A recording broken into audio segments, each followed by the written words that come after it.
Naranasan nyo na po ba ma-cyberbully? Yes. Nahack na po ba kayo? Yes po. Na-scam na po ba kayo? Oo.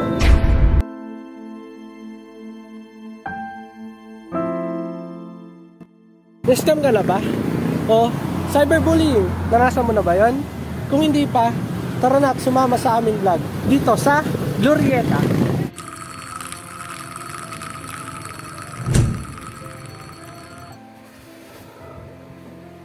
Guys, bago tayo magsimula ng tunay na vlog, alamin muna natin kung sino ba si scam, si cyberbullying, at si hacking.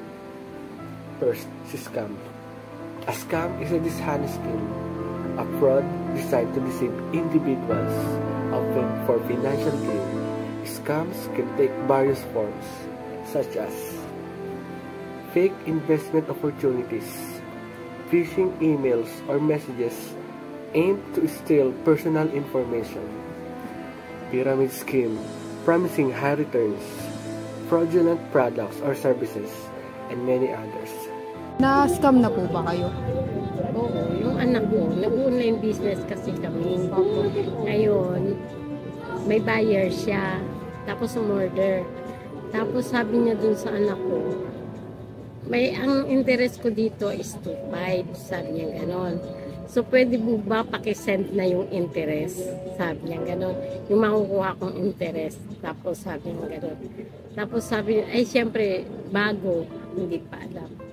Hindi ngayon, yung anak ko naman, o sige, sabi niya, si Odi naman kasi yun eh. Tapos ngayon, pagdating, sabi niya, pagdating ng deliver, babayaran na, sabi niya gano'n. Di tapos, sinend ng anak ko yung 2.5, kasi yun ang magiging, magiging interest ng buyer. Kasi may buyer din yung nag-order. So pagkadating nung so pinadeliver na ng anak ko yung items. So pagpa-deliver niya, pagdating dun sa may location, nangyari, walang kumuha ng order. Bumalik ngayon yung rider. Tapos, yung items binalik. Yung anak ko, nagbayad sa rider yung bayad sa deliver. Tapos yung 2.5 niya na scam pa. Yung So tingin niyo po ano po yung mga dapat natin gawin para ma-prevent po natin, para maiwasan po yung scam?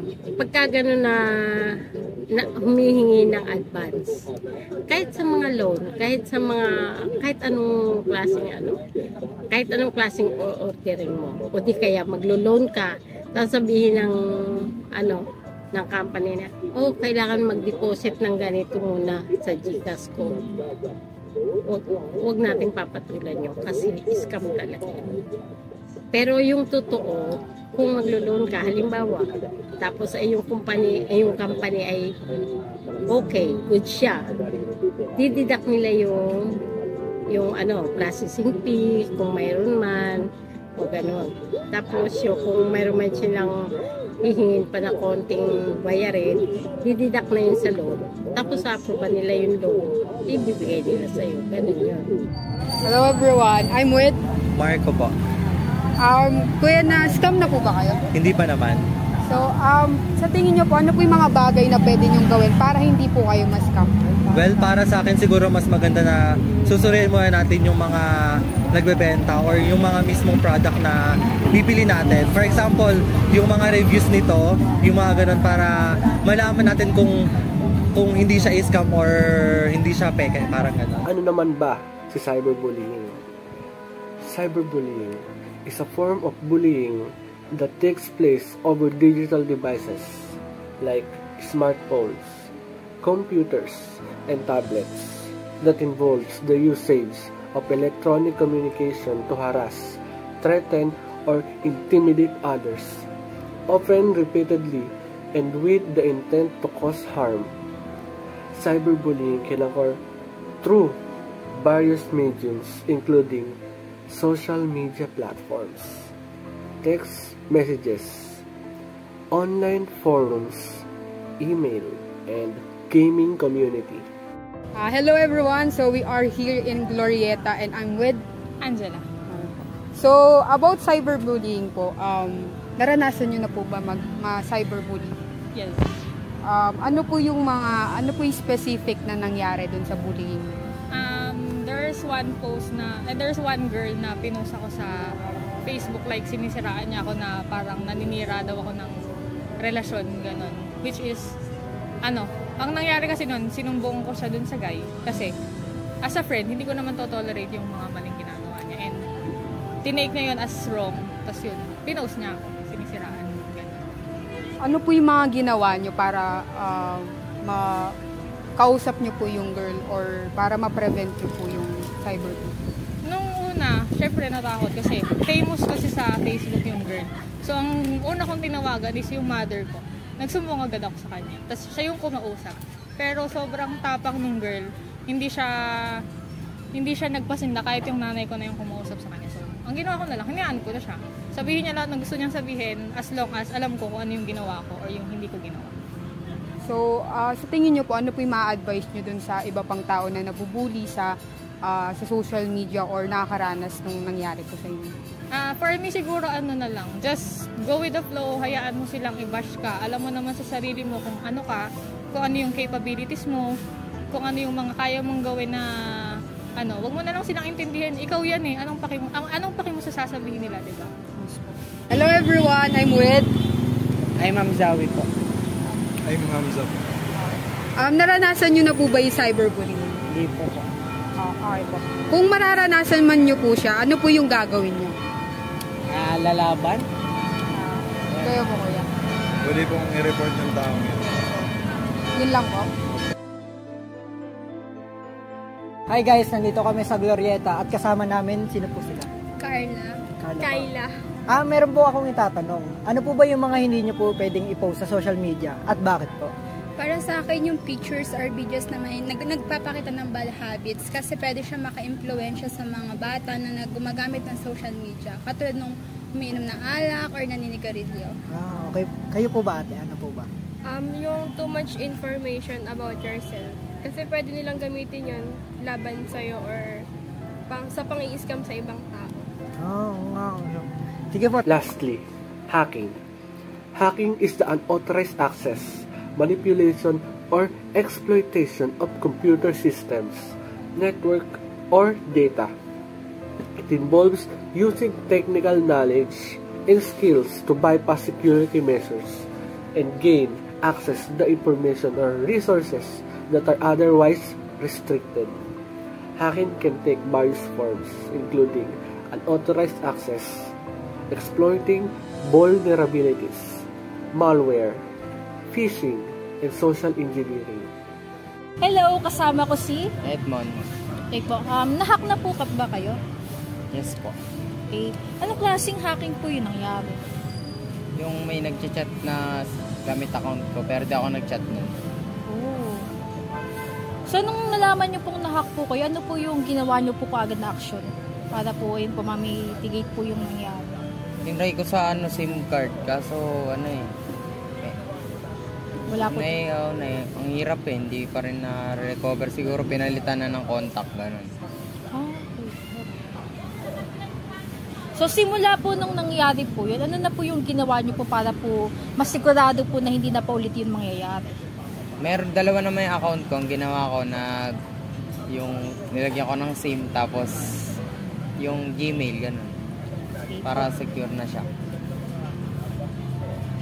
So, ano po ba yung mga ginawa nyo po para po ma-sure nyo po na yung mga data nyo po is hindi na po siya ma-hack po ulit or ma-access po nang hindi nyo po alam? Ano po? Yun lang yung pag halimbawa in-open mo sa shop yung kailangan mo ng confirmation sa cellphone, di mo maano sa computer shop, sa PC, ganun. Di ba siya basta-basta ma-open, ganun. Kailangan ng contact. Confirmation pala. Sama ko si Angel. Okay ba? Miss Angel, nahack na po ba kayo? Yes po. Facebook account. Live Facebook account. Anong klaseng hacking po yung nangyari po sa inyo? Pagising ko, di na siya mag-open. mali na password, iba na rin yung email. Oh. Ano po yung action po na ginawa niyo po nung the moment po na nalaman niyo po na ma-hack po kayo? Wala, tinry ko lang ng tinry, pero tinabad na talaga ako i-survive yung account ko, kaya wala, di ko na nasikaso. Simula po nun, ano na po yung ginawa niyo po para po ma-ensure po na hindi na po ulit yung mangyayari? Every week, chinecheck ko yung sa login session.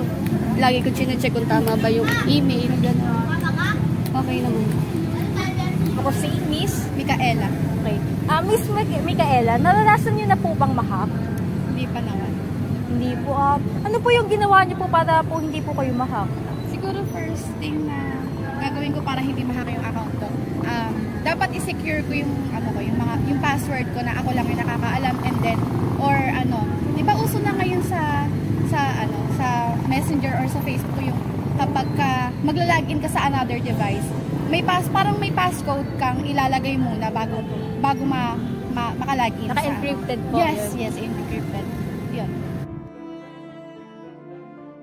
Hello, nandito ako kasama si Miss Alia Denise Santos po from NU Baliwag, second year of tourism industry. Okay.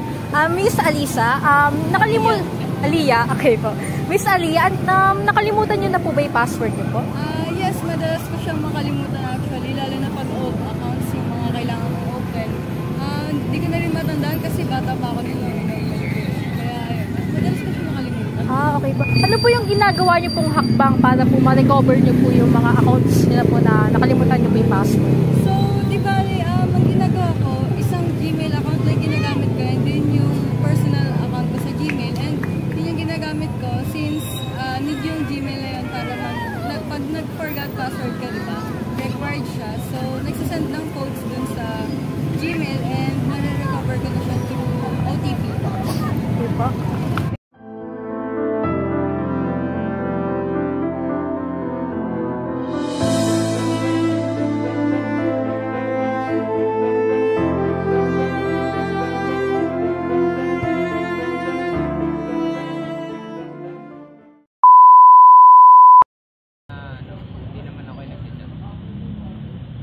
Excuse me, what the actual doing in my house? Hello, nandito po kami sa Glory. Ay, wag na ngayon. Stop! Guys, nakakadalawa na kami, guys. Okay, guys.